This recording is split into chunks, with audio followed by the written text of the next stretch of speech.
This workshop is called Clean Body. Now, some of you have experienced this workshop before. This is not a brand new workshop. This has been around for a couple of years. But the reason we put this in with the pregnancy group of seminars is we find so many women cannot become pregnant because of toxicity that is being created inside them from parasites, from yeasts, funguses, molds, bacterias, all sorts of nasty creatures that can be living inside you and producing toxins that really change the chemistry of your body quite significantly. During pregnancy, women can have a lot of problems because of those same toxins. Sometimes they decide to go on a holiday. So they go on a holiday, they pick up a hitchhiker, some little animal that decides to live inside them, and they bring it home and they give birth to both of them. After pregnancy, the toxins from parasites, etc., can really influence the recuperation ability of the mother, plus influence the chemistry of the milk that she's feeding the baby.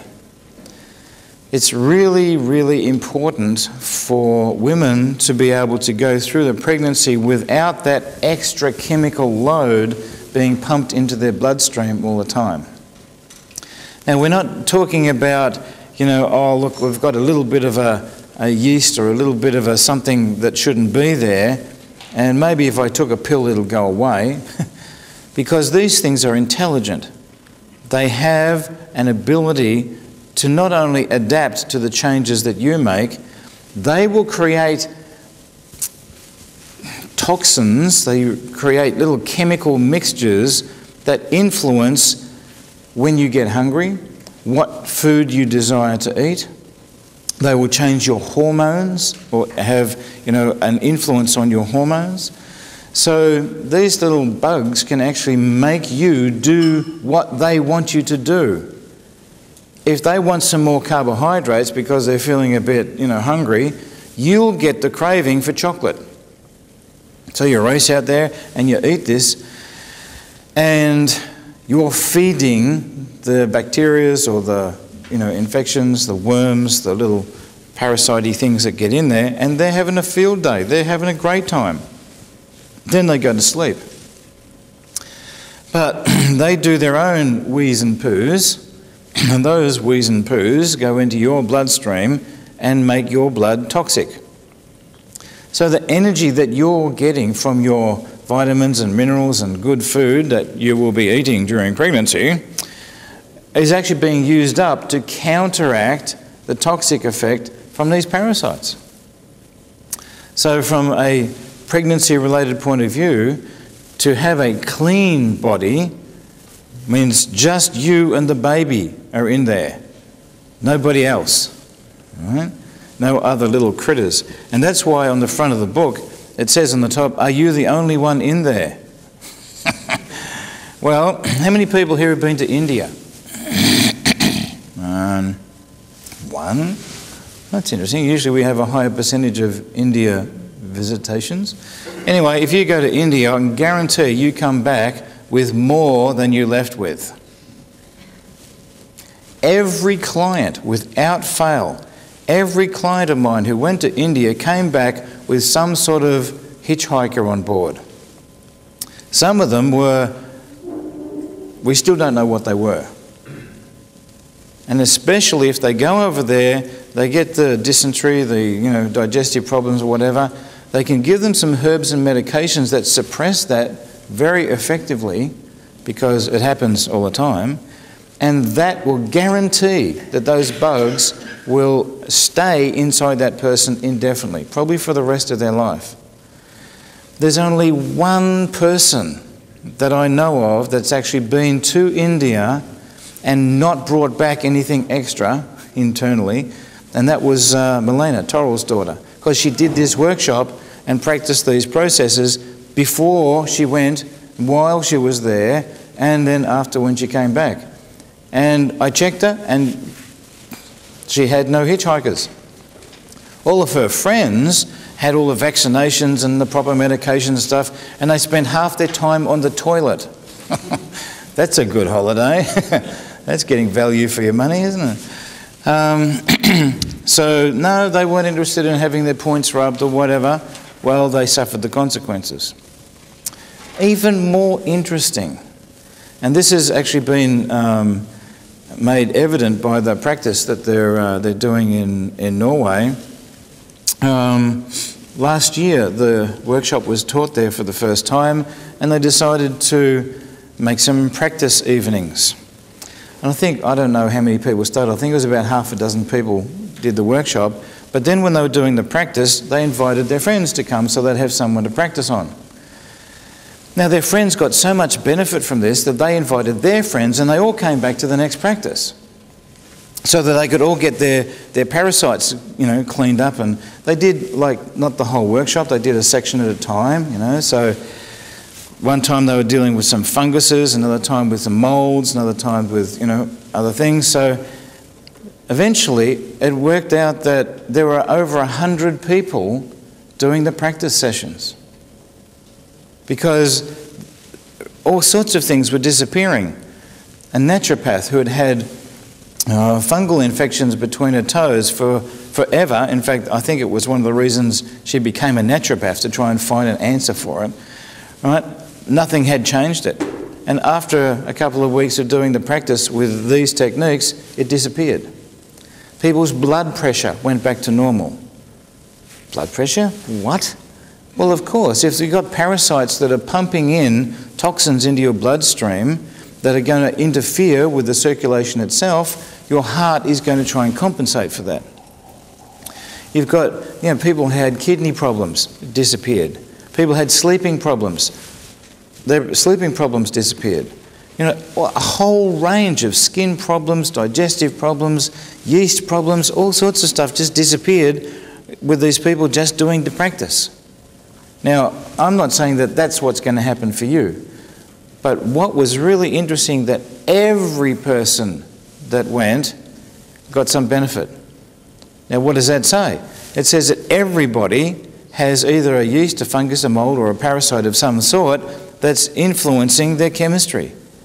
How many people are going to doctors with symptoms and getting the symptoms suppressed where the cause is actually a worm or a parasite or a yeast infection somewhere?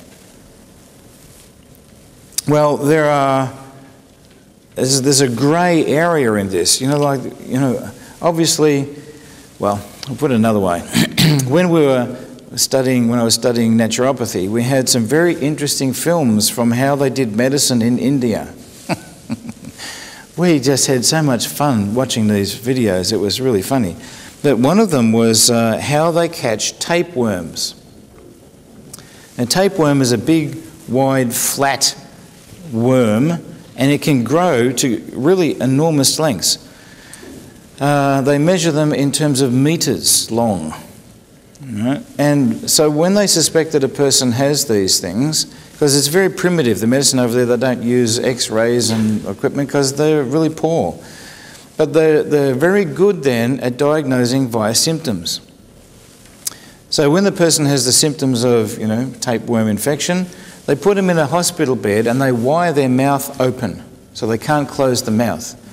And they have a little piece of wood with a piece of meat hanging from a string in front of their mouth. Now, the person that's suspected of having this worm isn't allowed to eat anything for 3 days. Then they go in, they wire the mouth, they put the little bit of meat, and, he'll probably just go to sleep in the bed because he can't do anything else anyway. And there's a nurse sitting next to this person with a pair of wooden tongs, just little wooden clipper things. And so she sits there and watches. Right? And what happens is the worm will actually let go of its attachments and start coming up the esophagus and come out to try and get the meat. Now, when the naturopath who was teaching us this told us about this, we're going, yeah, right, what a lot of rubbish.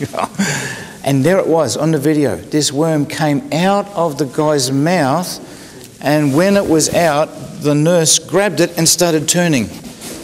And she's turning and turning and turning and turning, and she got this great big wad of worm attached to her tongs, right? And she's carrying it like with 2 hands, right? And they drop it on the floor and they stretch it out to measure how long it was, you know? And we're just like, what? Is that possible? But the thing is that the worms have little devices on them that attach to the internal intestinal wall, but they have to let go of that to start travelling to get to the meat. So while they're not attached, you can pull them out, which she did.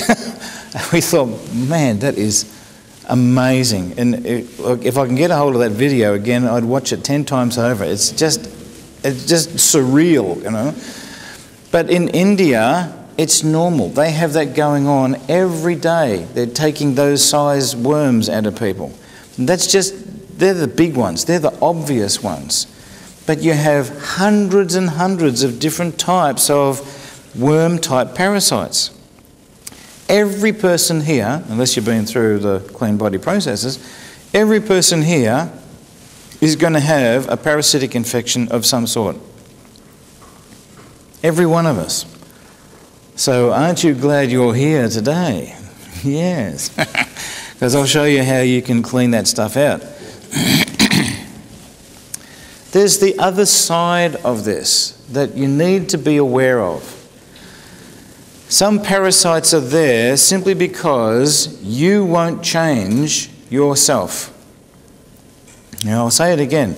Some parasites are there because there are things about you that you need to change and you won't change them. So if you have bad, stagnant, rotting ideas, if you have bad, stagnant, rotting tissue, that's going to attract parasites because that's what they live on. They love that sort of stuff.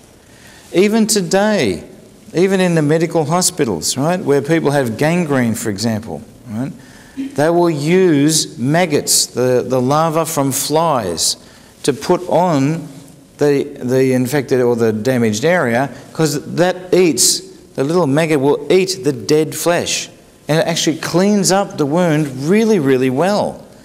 They grow them, they've got some special name, but they're medical maggots, right? They're grown in nice, sterile environment and all that sort of stuff, because it's got to be clean.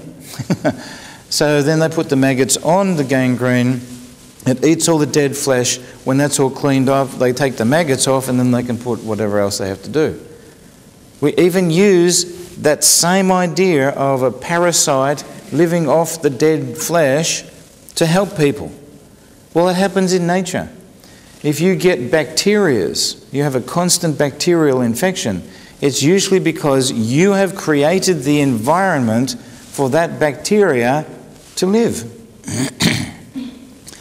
So you need to also think about clean body as a state of being.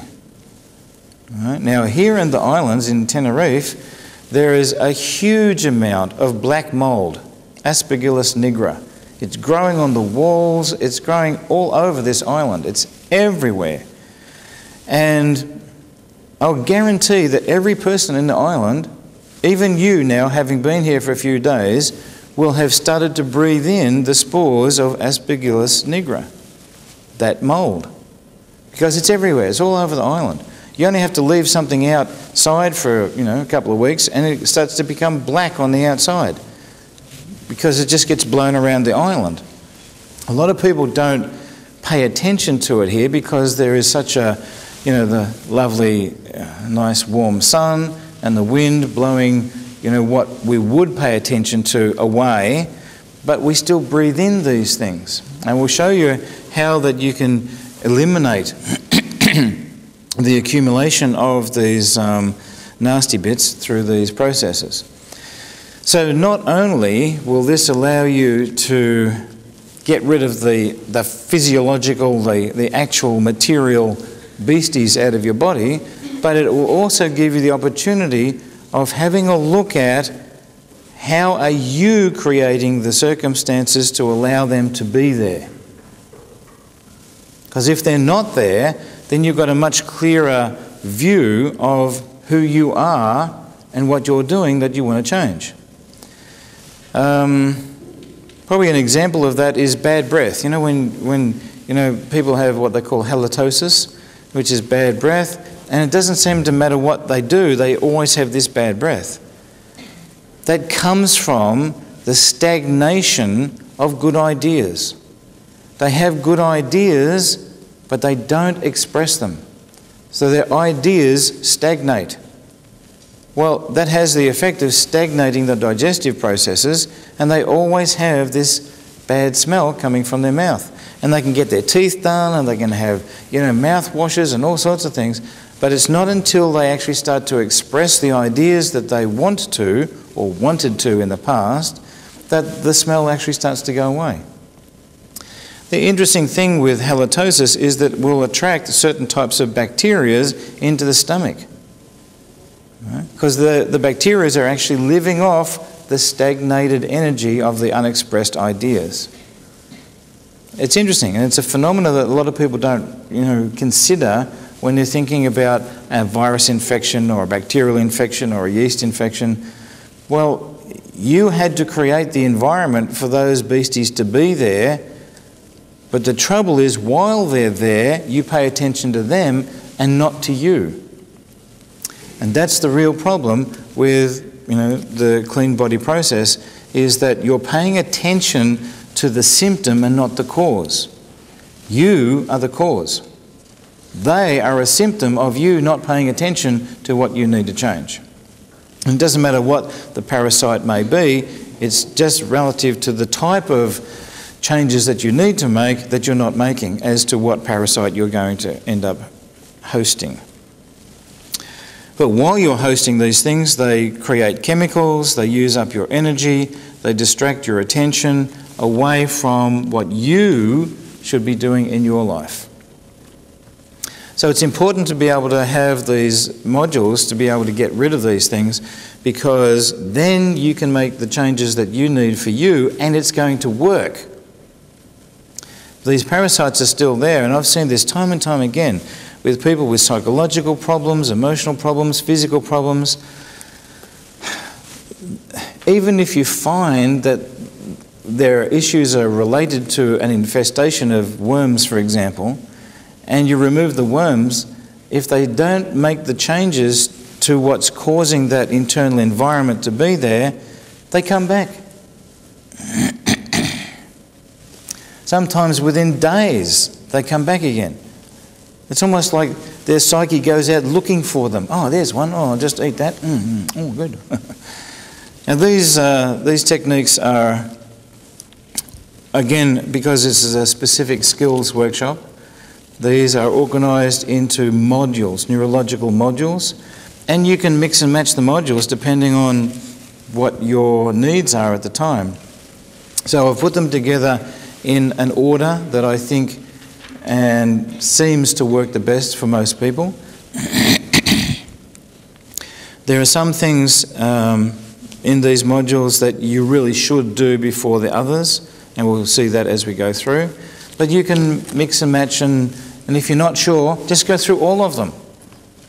Because chances are you're going to have more than one of these types of infestations within you. These are really good to do with children. Excuse me. Yeah, it's breakfast. It's really good to do this stuff with children because children model their parents. They think that to be accepted in the world, they need to be like the people that are close to them. So if the parents have parasites, the children will find out how to have the same parasites. It's amazing how well they can do it, And so we have a, like we pay attention to children who are hungry all the time, or itching or scratching and stuff, because we think, oh, they've probably got worms. Well, so do you. If they have, you have. Who gave them the model to have the worms in the first place? How come some children can have certain worms and other children don't have the same worms, even though they're playing and living in the same environment? So it's not the worms that's doing it, it's the type of energy pattern in the person that matches that type of parasite. And that comes from modelling the parents. So every time, and I woke up to this really early, when a child was brought into the clinic and it was pretty obvious that they had worms, I'd give the mum and the dad and all the other kids, a treatment to make sure that, their worms were taken care of as well. Because you can work on one child and clean them up really well, but then they go back into a household that's full of worms. It's only a very short time before they've got back their old infestation. So you will find that when you start doing this, you'll start to recognise, things that you haven't cleaned out of your life. One of the women in Australia who did this workshop came back. We were doing a series of workshops, and she came back for the other workshops, and she said, since I did that clean body workshop, I've just been cleaning stuff out of my house every day. Just there's piles and piles of stuff that have gone. I said, oh yeah, so what are you going to replace them with? She says, nothing. I don't need anything in that space anymore. And that's almost like exactly the same as removing the toxins. The parasites. Remove the parasites out of your body, get them out of the way, and you can live in a clean environment. Well, that's important because then you're the one that chooses what comes back into that environment. What thoughts you have, what feelings you have, what you do in your life is your choice. But while those parasites are there, they're creating the chemicals that take away that choice. I did my, thesis in naturopathy on Candida albicans. Candida yeast, thrush and all that sort of stuff. And it was really, really fascinating that we have Candida albicans, which is a form of yeast that grows in our gut, and we use it symbiotically to help us to digest certain foods. So it will digest things in a way that help us to absorb the byproducts from those foods and some of the byproducts from the yeast itself. So then, what keeps that in balance are all the other bacterias that are in the gut. You may hear of people refer to good bacterias and bad bacterias. Well, the good bacterias are the ones that exist in our gut, and we use them to help us to digest various things. The bad ones are the ones that take advantage of that situation, and they live off the good things that we're producing as well. And they produce toxins, and they can produce a nice little, what they call a dysbiotic process, where they're producing toxins that encourage other parasites to come in to produce their toxins that feed the bacteria in the first place. So they're creating their own little symbiotic relationship for them, but for us that's called dysbiotic because it's poisonous. This is really the mechanism behind most digestive problems. And it usually starts with a person trying to kill off the good bacteria in their gut. How? Antibiotics. Antibiotics are way, way overused, and in most cases they're not even relative. If you have a viral infection, they still give you antibiotics. Antibiotics do not kill viruses. They kill bacteria, and they only kill bacteria when they're actually dividing. So the smart bacteria just stop dividing while the antibiotics are around until they're washed out of the system, and then they start dividing again. And you have another infection. You don't have another infection. It was the same one. It just stopped. It just recognised the antibiotic and said, oh, I know what that does. Oh, we won't divide anymore. We'll just sit here and wait. And that's why people become antibiotic resistant. The bacteria are smarter than the doctors. Which sometimes isn't hard to do. So the overabuse of antibiotics kills off the natural bacteria that keeps the yeast in balance. So what happens? The yeast overgrows. You just have too much of it.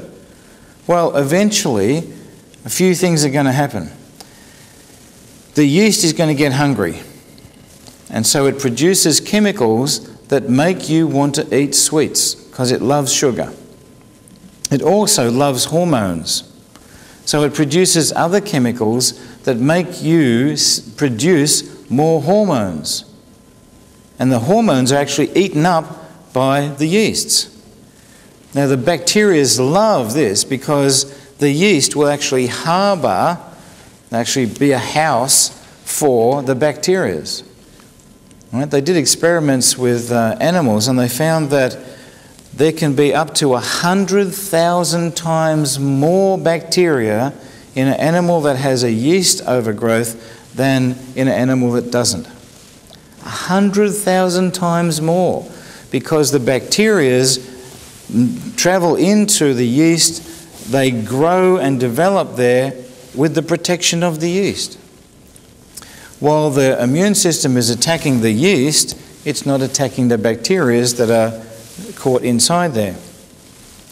The other problem is that when the yeast dies off, it breaks up into two chemicals that are very strong and have a very strong influence on us, because some of them we use naturally anyway. One of them is formaldehyde and the other one is acetaldehyde. And these chemicals, when they're in high amounts, disturb our blood chemistry and everything else starts to go wrong. I had a client come in and she was bleeding from every orifice of her body. If she cut herself, it would bleed for days. She'd had blood tests and all sorts of things, and the only thing they could find was a huge amount of candida yeast in her gut. So what do? They gave her some nystatin medications, which is something that kills off the yeast, supposedly, and after that she started bleeding from every orifice. One of the things that you must never do is try to be the enemy of Candida albicans, because you will lose. Of all of the things that they said would survive a nuclear holocaust, Candida yeast was number 3 on the list. The thing that would survive the best were cockroaches, because they have no brain. They don't even know that what a nuclear anything is. They just absorb everything. You can cut the head off a cockroach and you'll still walk around for 2 days trying to find it. Number 2, I don't even remember what number 2 was, but I was really impressed with number 3 because it's Candida albicans. What happens is you try to attack Candida and it changes its form. It goes into what they call a mycelial form, or a water-soluble form, and it goes through the gut wall into the bloodstream. And it grows in there. So if you take nystatin or any of the statin medications for killing off the yeast, you're only going to kill off the ones that aren't fast enough. The rest of it just changes its form and goes straight through the gut wall into the bloodstream. Now you have Candida in the blood. That takes it into the organs. You can have organs being filled with yeast. That's not good. It messes up the chemistry of the organs, the function of the organs, and basically your immune system will start to attack your own organs.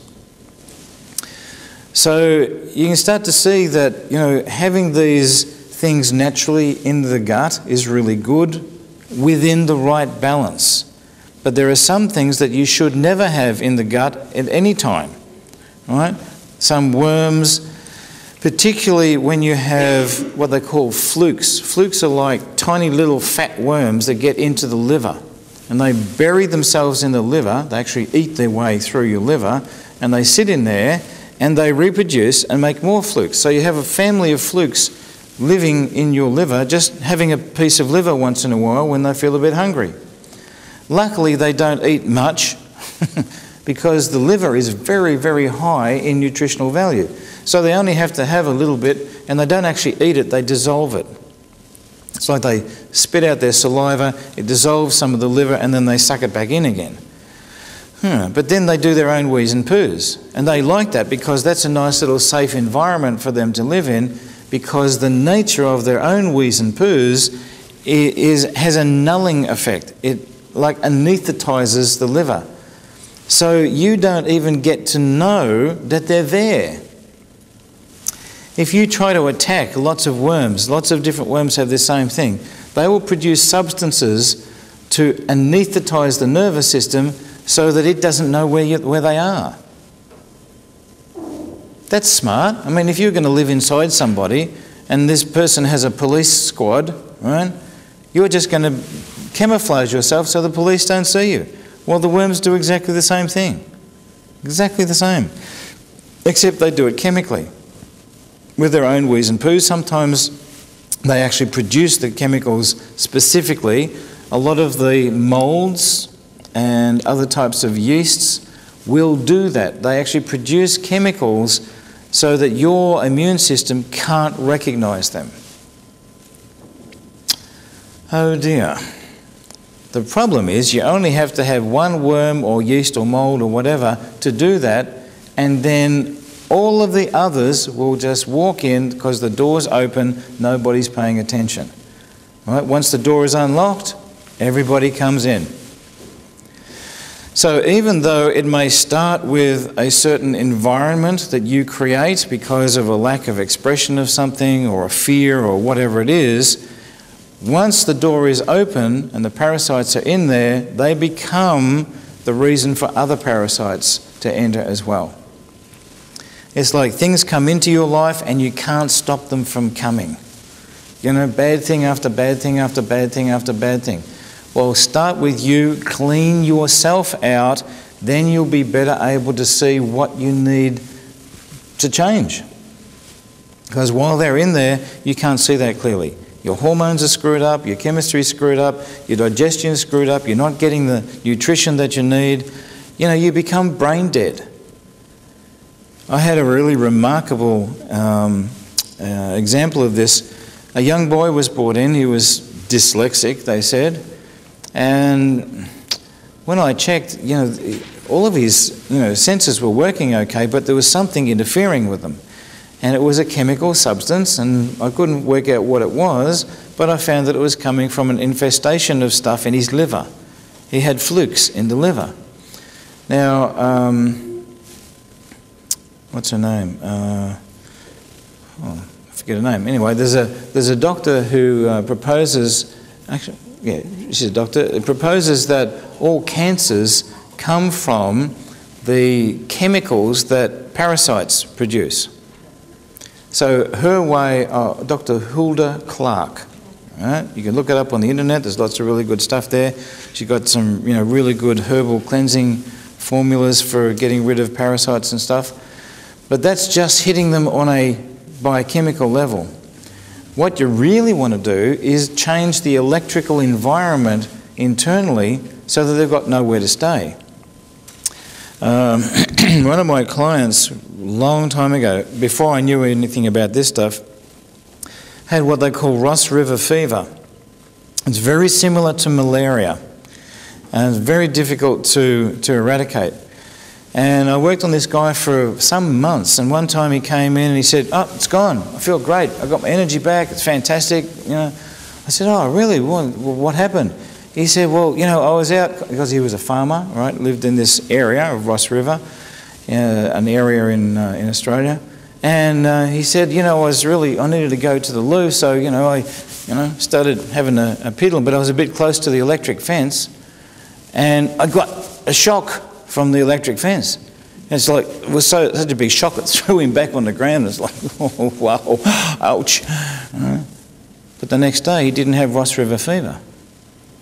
He thought, oh, great, the electrical current killed them all off. Fantastic. So a friend of his who had Ross River fever, he said, I know how to do it, just go and piss on the fence. And he's like, what? But anyway, after a few beers and he needed to have he went outside and found an electric fence and gave himself a little bit of a surprise. And the next day he didn't have Ross River fever.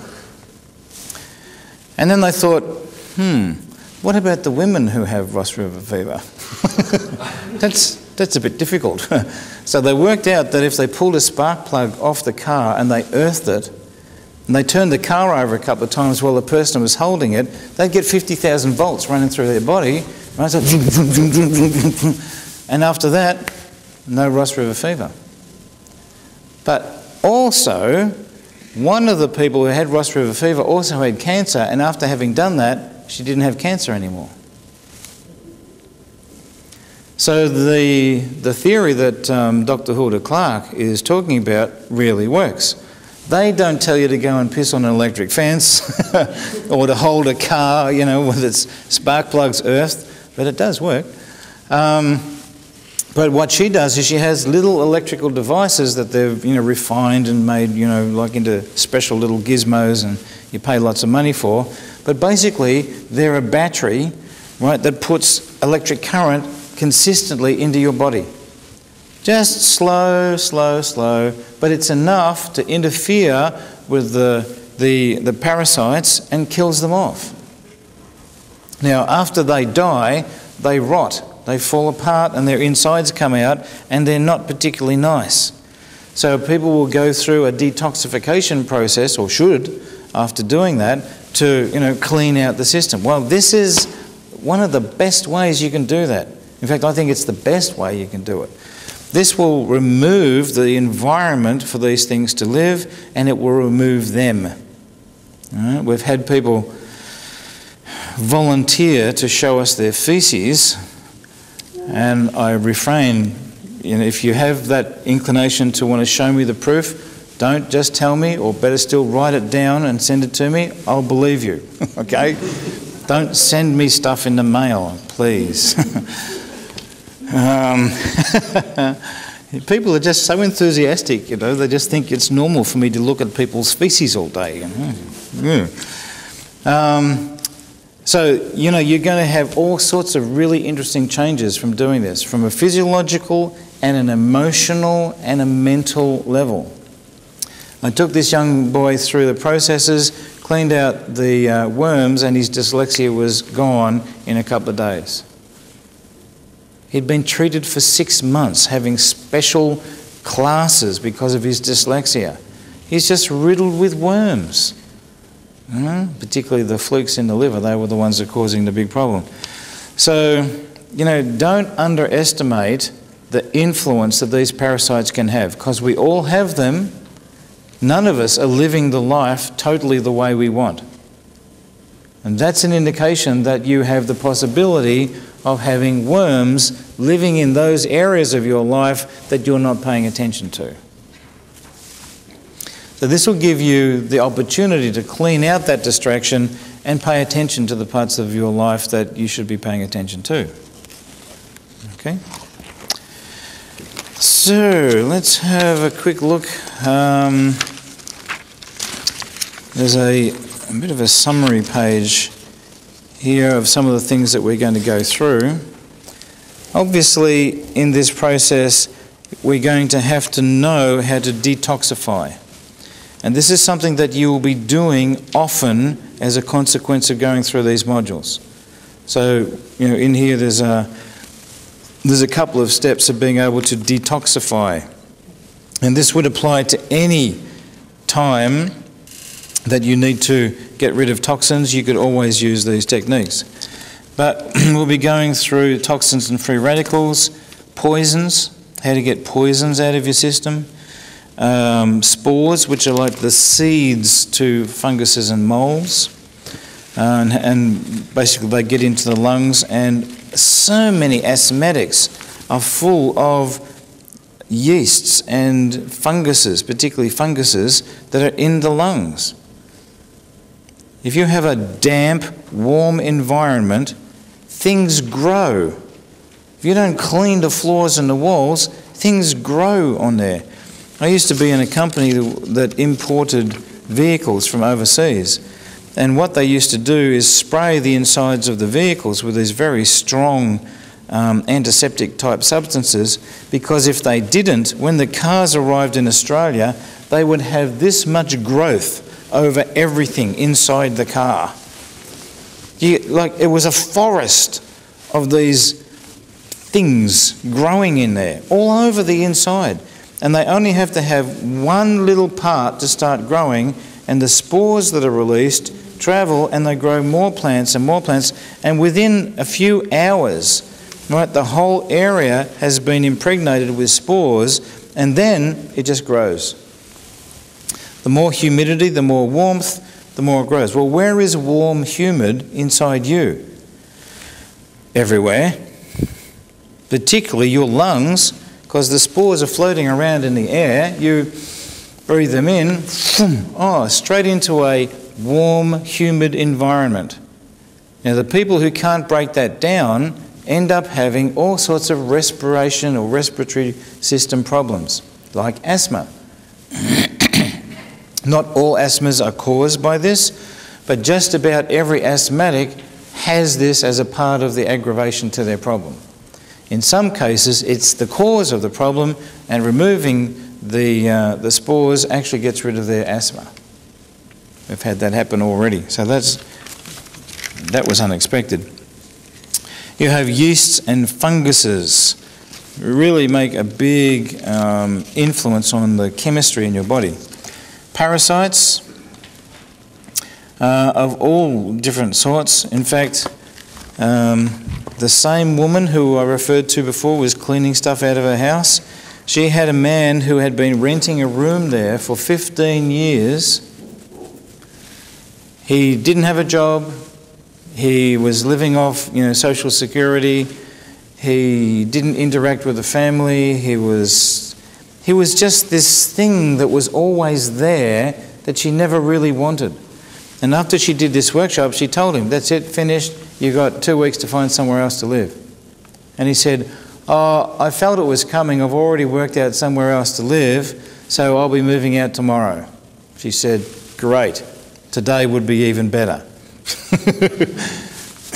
After living there for 15 years, he decides he has to move because she changed. And he knew it. He knew he wasn't going to be allowed to be there for much longer. But while she tolerated him, he stayed. There's such typical parasitic actions, right? You will find that you will start to want to remove the toxic people out of your life. Because we have toxic people in our life that are parasites to what we want to do in our life, and it's time just to get rid of them. And you'll find that you'll be able to do this naturally, or they will just leave naturally once you've been through these processes. It's uncanny how that works. Okay, so let's have a look at some of these modules, shall we?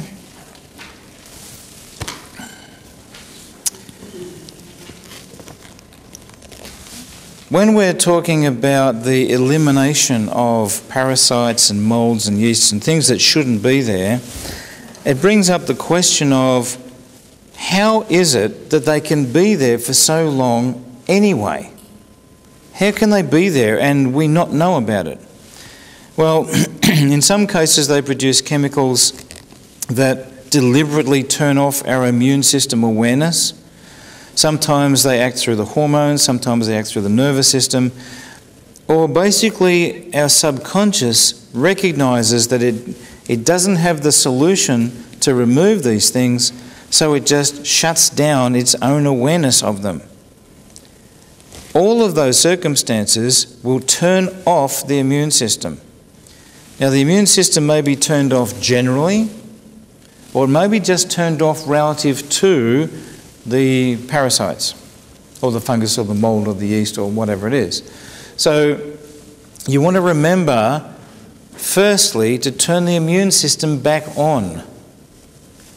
I was really shocked when I first discovered this, and I checked it on people, and out of 100 people that I checked through, because my basic number of checking something is 100 people.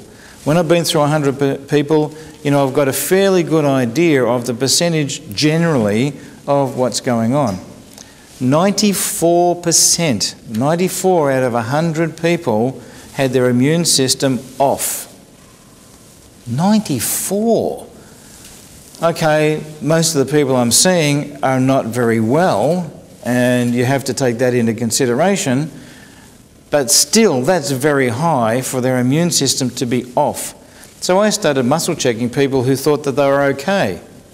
Half of them had their immune system off. It was just not working. Well, if you think about it, that's actually not too many when you consider that all of those people had some form of parasitic infection. Everybody has them. Well, not everybody, but I don't know who the people are that don't. I haven't met them yet. You know, you can check this if you know how to use muscle monitoring to check these things. You can find, you know, any of these things in most people. So the immune system learns how to not pay attention to things that it knows it can't fix. Because that's what your subconscious does. If it knows it can't fix something, it just doesn't pay attention anymore. You've got to wake up its attention, and that's why we have the challenge part of all of these different modules. So the challenge for waking up the immune system is, actually I'll show you on the chart, it's probably easier. You see this section here where you have these 45-degree angles, right, up here on the chest, running from the shoulder joint towards the middle of the sternum, right, in this position. You want to have the person or you hold both of these simultaneously.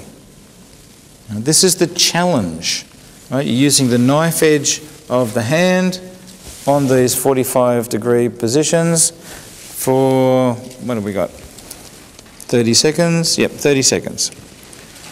So you hold this, and that reminds the subconscious that, oh gosh, my immune system is off.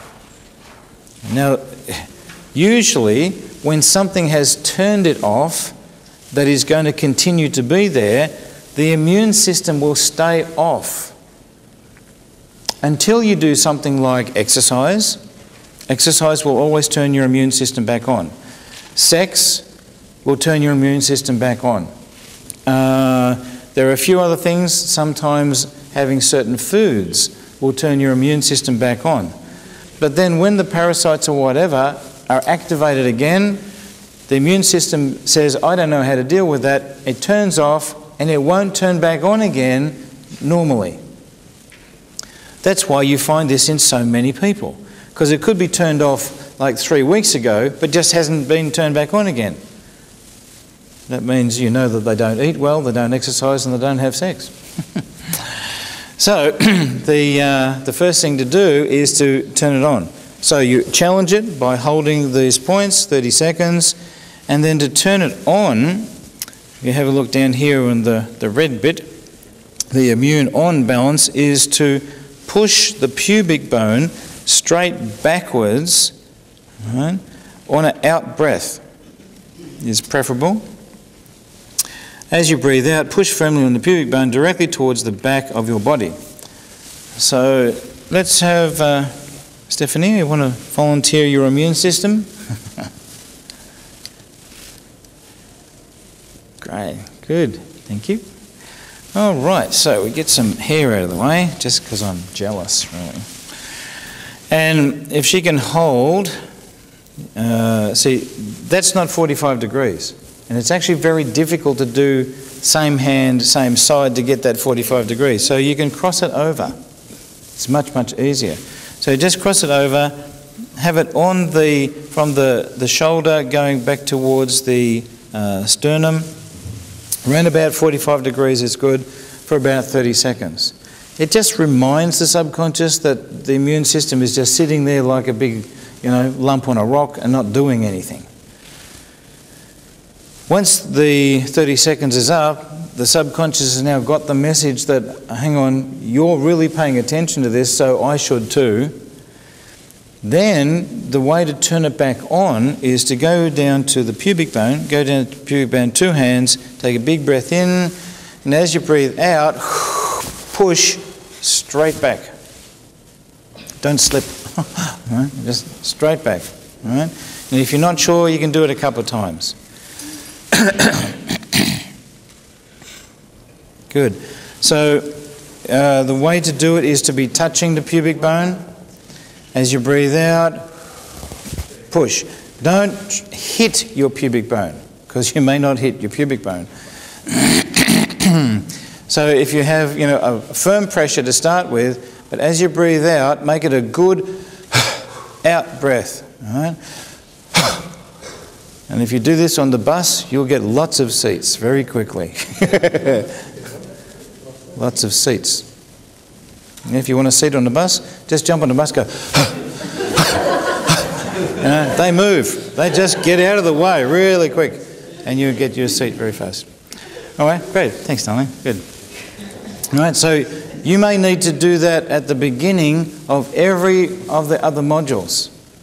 All right? Or if you're doing modules from other workshops, right, and it may involve the immune system, you could use this with other modules. Do this before you do the other modules to turn the immune system on, because the immune system learns stuff, but it can't learn if it's off. So you turn it on so that you can learn something about yourself. So then the module 1, and I didn't make the immune on as a module because it's something you need to keep doing all the way through, because you're wanting to train the immune system, in this case, to stay on even if the parasites are around. So the first one is the toxins release. If you have a look at the illustration, the toxicity section is this big star on the xiphoid process. You do that by bringing your 5 fingers together, holding on the xiphoid process for about 30 seconds or so, at least 30 seconds. If you're really tired, it's a good idea to hold it there longer, just to make sure the brain is getting the message that it's toxins that you want to eliminate. After having done that, you then tap the vertebra T11, L1 and then T7 in that order on the 3 phases of breathing. That's neutral phase, not breathing in or out deliberately, then taking a big breath in and then taking a big breath out. All right, so when you or the person you're working with takes their breath, big breath in and hold it for a second, and a big breath out and hold it. All right, now if you're doing the tapping, you want to do it through that whole phase, through the neutral, through the breathing in, and through the breathing out. Okay. Let's play with some toxicity. Just happen to have another volunteer. Oh, it's the same volunteer. Hello, hello. All right, good. Now, Stephanie takes 5 fingers, holds it on the xiphoid process for at least 30 seconds. Now, she does this with the kids and with me and with just about everybody she can get her hands on pretty regularly, because so many people have the inability to remove toxins efficiently. This is something you should do just mandatorily every day if you can. So, let's turn around. So, we start then by tapping T11. Now, to find T11, if you find the bottom ribs, all right, not the floaty one, the floating one is the bottom one, that's rib 13. Rib 12 is attached to T12. All right, so we want T11, so we come up one vertebra, and there's T11. So we tap. Now, in this case, if the person continues to hold the point, they actually get a stronger effect from it. It's not always mandatory, but if you're working with somebody else, it's better that they keep holding the point. So you hold the point, we'll tap, big breath in and out. Good. Now we're going to go down the spine to large, oh it's large, we said large intestine, to lumbar 1. Right. So 11 is the second last thoracic, 12 is the last, and lumbar 1 is directly under that. So we tap there, touching the points, good. Big breath in and out. Good. Then the last point is T7. you'll remember T7 is you come from the base of the scapula straight across and you've got T7. Big breath in and out. Great. Around. So that is the mechanism of being able to eliminate toxicity. But, with the movement of the toxins that is now going to take place in the body, you also want to be able to take away the toxic effect of the toxins. That means to apply a process called free radicals. A free radical is basically little molecules that float around your system that try and suck up the good nutrition out of your body and take it away. So the free radicals will actually damage good nutrition very, very quickly. And it's not a good idea to have these free radicals floating through your bloodstream because they're going to suck up other nutritional and elemental ions that you need to function better. So always, after having done the toxicity, you do the free radical balance. They're very similar. They actually have the same neurological pathways, but they have a different challenge. So instead of holding the xiphoid, right, she's going to hold up here on the top as well. You put the two together now and hold for 30 seconds. So it's almost like this is a subset of toxicity. It's a specific type of toxicity. It's still very general, but it's a very, very powerful way of neutralizing the toxic effect of the toxins as they're moving out of your body. All right, good. And turning around. Now, if you're doing this with somebody else, it's going to be better if they continue to hold the points. It's not mandatory if they've held them for the 30 to 60 seconds in the first place. But then you go back and you do exactly the same points again. T11, breathe in, and out. L1, out, and T7. Breathe in and out. Great. But always do the toxicity one first as a complete module, as a complete system. Then add the free radicals to that because it will now add its effect to the toxins that you just released in the first stage. Right? So you can see there that the module 1 is the toxin release and the free radicals. It's into one module. You always want to keep that as a pair of activities, as these challenges, because as a neurological module, that works better than anything else. You could, if you felt like it, you could do them separately at different times or whatever, but you don't have the same cleaning effect if you do them separately. So that's why we've put them together that way. Great, Dylan. Thanks. All right, so we're up to, what are we up to? Module 2, the removal of poisons. So, the definition of a poison is something that has a bad effect on everybody. All right, now this is, some people think allergy reactions are poisons or poisonous reactions, or you have an allergy reaction to a poison. No, you have a toxicity reaction to a poison.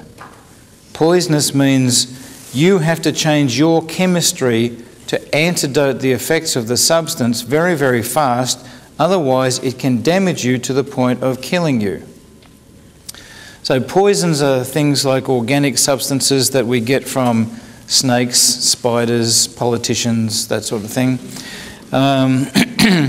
In fact, who it turned out to be a friend of mine. I heard this story told by somebody else, but then it turned out to be a friend of mine who actually got bitten while in the forest in Canada. It was really way down, and they got bitten. No, it wasn't Canada, they were in America. And they got bitten by a snake. And they were like 15 or 20 minutes into the forest, and somebody's phone is cooking. Very good. Is that your telephone? You're dead, the phone's dead. All right, take two. No. Take three.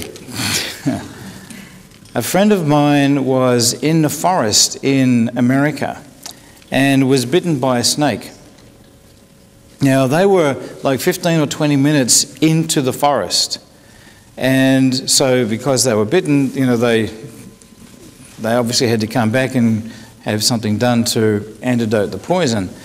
Well, what they did on the way through, like every, like 10 metres or so, they went through energy lift points. Then another 10 metres, energy lift points, another 10 metres. So all the way through, from where they got bitten all the way out to the edge of the forest where the cars were, they were doing energy lift all the way through. So by the time they actually got to the cars, this friend of mine had no symptoms. There was no pain, felt okay, was fine. They went to the hospital anyway because he'd been bitten by a snake. And they said, well, okay, we'll give you the antidote, but you don't have any of the symptoms. Are you sure it was a snake? He said, yeah, look, there's the puncture wounds, He said, oh, yeah, that looks like a snake. No, so they took a swab of the area, the bite, and sure enough, the proteins of the snake were there, but the guy had no symptoms. And they couldn't understand, the fact that by now he should be feeling really, really sick. His colour should be starting to change. He'd have aches and pains in his joints. He'd be wanting to vomit and all that sort of stuff. And there's nothing. He had no symptoms. In fact, he didn't even take the antidote because he didn't feel like it was necessary. And he had no problems. The fact is that if your immune system is working and you direct its attention to what you want it to do, it can do some pretty amazing things. Now, I wouldn't suggest that if you get bitten by a snake that you think, oh, don't worry, just rubbing a few points is going to fix it, because I don't know if that's going to happen or not. We don't know what sort of snake bit you in the first place. But it's very interesting that when you actually stimulate your immune system and your lymphatic system and all the other systems in the right way, they can do some amazing things. So one of the things that you can do, and literally this module is training your nervous system to antidote poisons. We will do it normally anyway, but if your immune system is off while you're trying to learn about the biochemistry of some poison, you'll probably die before you get the answer worked out. All right? Well, the immune system is connected to the nervous system. And if you train the nervous system to pay attention to poisons, it can work out the chemistry of these poisons very, very fast. In fact, in Australia they have a spider called a white-spotted spider. It has a white spot on the end of its tail. And if it bites you, eventually all the skin and tissue around will decompose. And it just keeps spreading. It's a very nasty little beast. And a friend of mine got bitten by one of these things, and she was pretty sure that it was a white-spotted spider because she saw it later in the lounge room where she got bitten. So she brought the spider in, and we scrunched up the spider and turned her into a homeopathic preparation, which it didn't appreciate very much, but at that stage we didn't care. So, but while that was happening, I went through and did this poisons thing on her, and after doing this, she felt an immediate change. She had been bitten on the arm, and normally the next day that would be raised and inflamed. The day after, the inflammation would be spreading and the bite section would be starting to show signs of change. On the third day, the decomposition at the bite starts to take place, and after 3 weeks of that, the whole area will have disintegrated. That never happened.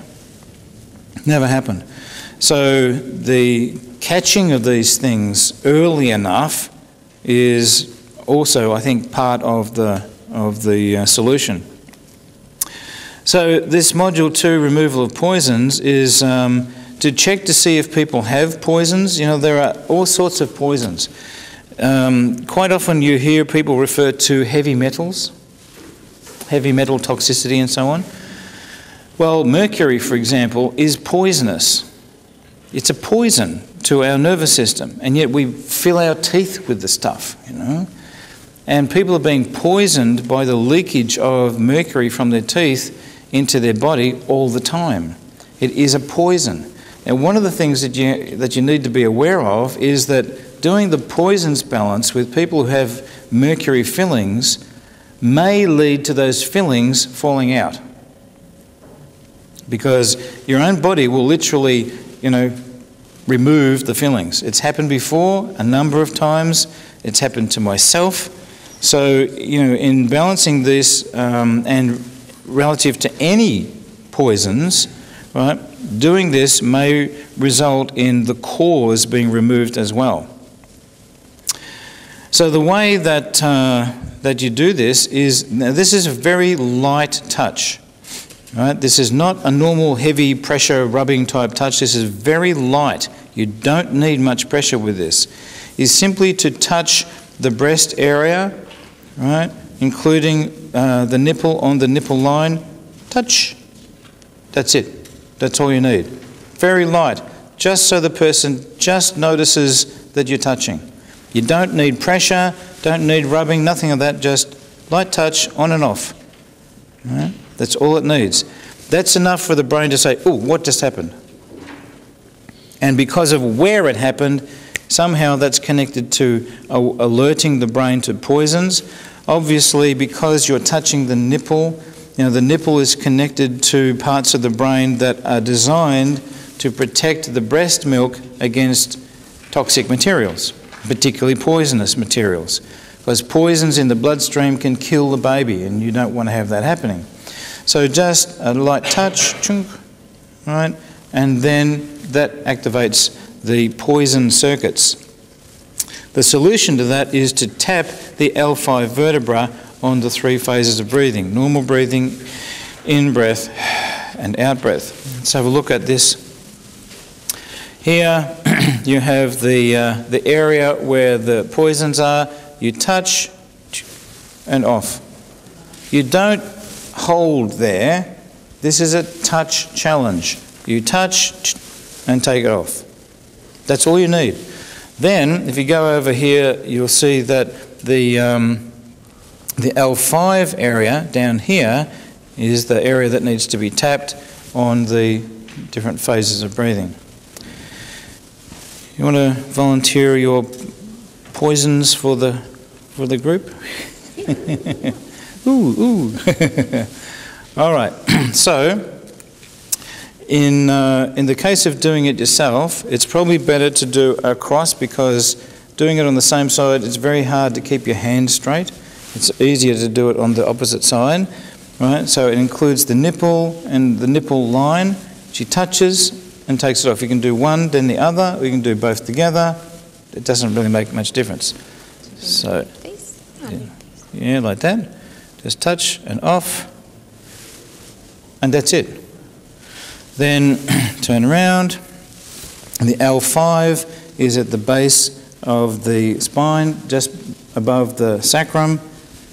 Tap in this area. This is a wide vertebra, so you want a slightly wider space between your fingers. Breathe in and out. Great. Now, how hard was that? Not difficult, is it? But the effect of that can be to antidote all sorts of poisonous materials that are inside the person. Great, thanks, Darren.